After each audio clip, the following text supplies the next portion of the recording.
정치와 미술. 미술 관련 책을 뒤적이다 보면 의외로 정치와 관련된 그림을 제법 많이 접하게 된다.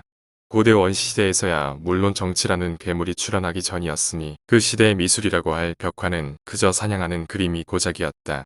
그러나 정치라는 것이 있었던 이집트 시대의 벽화로부터 현대의 피카소에 이르기까지 정치와 무관하다고 말할 수 없는 그림이나 조각이 그 수를 헤아릴 수 없이 많은 것을 발견한다. 새 프로젝트, 특히 피카소에 이르러서는 게르니카나 한국전쟁처럼 정치와 관련된 그림을 누구보다도 많이 그린 사람으로 돋보이고 있지 않나 싶다. 이로 보면 정치가 있고 부터는 정치와 떠나서는 미술도 존재하기가 극히 힘이 들었던 것이 아닌가 하는 생각도 든다. 그림을 그리는 사람이 과거 우리나라의 두어서처럼 정부기관에 소속되어 있는 경우에는 당연히 정부의 요청에 따라 그림을 그릴 수밖에 없을 터였겠으나 그렇지 않은 경우에도 화가는 자신의 정치적 견해나 입장에 따라 정치적 의미를 담은 그림을 그린 경우가 많았던 것으로 추측된다. 특히 정치의 이념이라는 주의 주장이 자리를 잡고부터는 그림이 그 이념에 따라 광폭하게도 또 처절하게도 그려지는 것을 본다. 화가도 사람이기에 때로는 변절하기도 하고 때로는 망명을 하면서까지 자신의 소신을 굽히지 않고 그림을 그리는 경우도 없지 않았을 것임은 물론이다. 베토벤이 나폴레옹을 동경하여 영웅 교향곡을 작곡하였다가 그가 황제로 등극하는 것을 보고 환멸감을 느껴 악보에서 자신의 이름을 지웠다는 일화가 화가에게도 예외 없이 적용되고 있는 것일까? 아마도 그럴는지 모른다. 그러나 그렇지 않은 경우를 더 많이 보게 되는 것이 인지상정이 아닌가 싶기도 하다. 정치적인 영향을 가장 많이 받은 대표적인 화가로 전문가들은 스페인의 왕실 화가로 유명했던 고야를 예로 든다. 스페인이 프랑스의 침략으로 온통 쑥대밭이 되어 있을 때 고야는 프랑스 점령군 사령관의 초상화도 그려주고 동맹군인 영국군 사령관의 초상화도 그려주고 스페인 왕실의 풍경도 그렸다.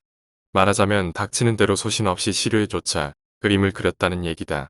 심지어는 마드리드의 우화라고 하는 작품에서는 집권 세력이 바뀔 적마다 스페인과 프랑스를 찬양하는 문구를 수도 없이 바꾸어가면서 그려넣은 경우도 있었다고 한다.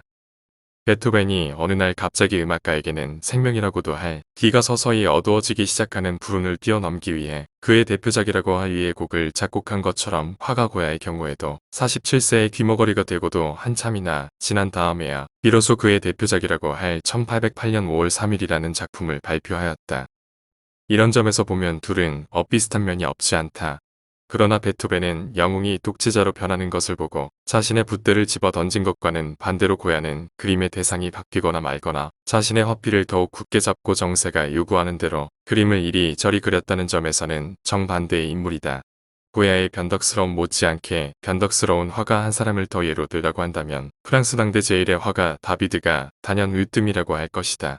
그는 교황이 머리에 얹어주려는 왕관을 낚아 채 스스로 자신의 머리에 얹고 나서 황후인 주세핀에게 황후관을 얹어주려고 하는 장면의 그림으로 유명한 나폴레옹 1세의 대관식을 그린 사람이다.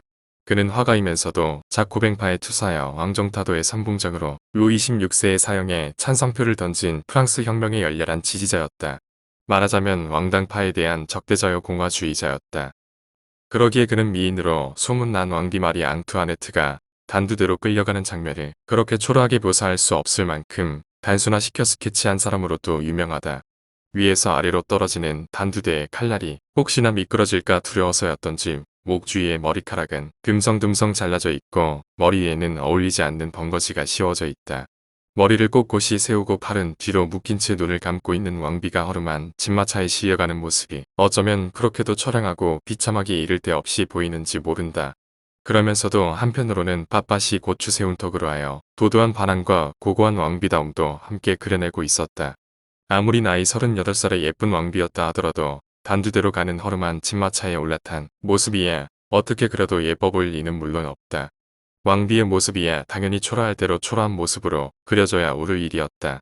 그러나 왕비 최후의 초상 스케치가 더 이상 초라할 수 할 수 없을 정도의 모습으로 그려진 것은 어쩌면 다비드가 혁명당원이었기에 더욱 그러하지 않았나 하는 생각도 없지 않다.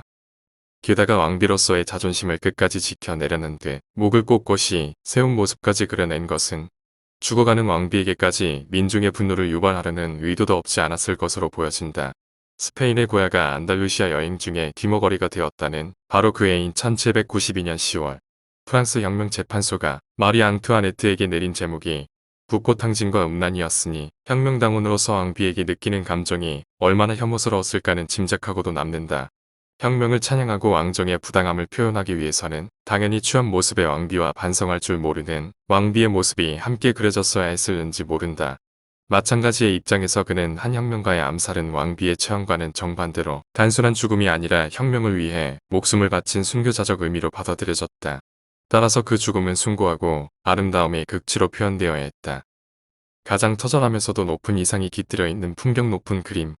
말하자면 마리 앙투아네트와는 정반대되는 이미지가 풍겨나는 그런 그림을 그림으로써 혁명을 찬양하고 싶었다. 그렇게 해서 나온 그림이 마라의 죽음이다.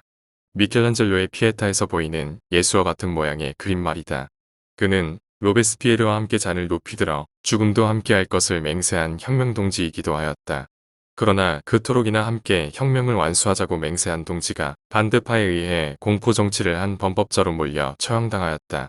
그러자 이때에 그의 눈에 비친 로베스피에르의 죽음은 마라의 죽음이 더없이 숭고한 순교였던 것과는 달리 반혁명 분자인 독재자에 대한 처형으로 보였던 모양이다. 죽은 짐승이나 실어 나르는 마차에 실려 나가는 말이 앙투아네트와 같이 아주 사악한 괴물의 모습으로 그를 그렸다. 그런데 그토록이나 혁명을 찬양하고 왕정에 대해 극도의 증오감을 표출했던 그가 어느 날 갑자기 나폴레옹의 황제 대관식은 어떻게 그렇게도 화려하게 그렸을까? 루이 16세의 왕정은 안 되고 나폴레옹의 왕정은 괜찮다고 생각한 것일까? 베토벤은 바로 그 나폴레옹의 대관식 소식을 듣고 인민의 주권을 넘겨받은 영웅도 결국은 속물이 어떤가 하는 탄식과 함께 영웅 교향곡악보 위로 펜을 내던졌다고 하던데 말이다. 모순도 이만저만이 아니다. 정치가 모순에서 벗어나지 못하면 미술도 모순에서 벗어나지 못하는 것이 인간 사회의 속성인가? 김중희 초대 환경부 장관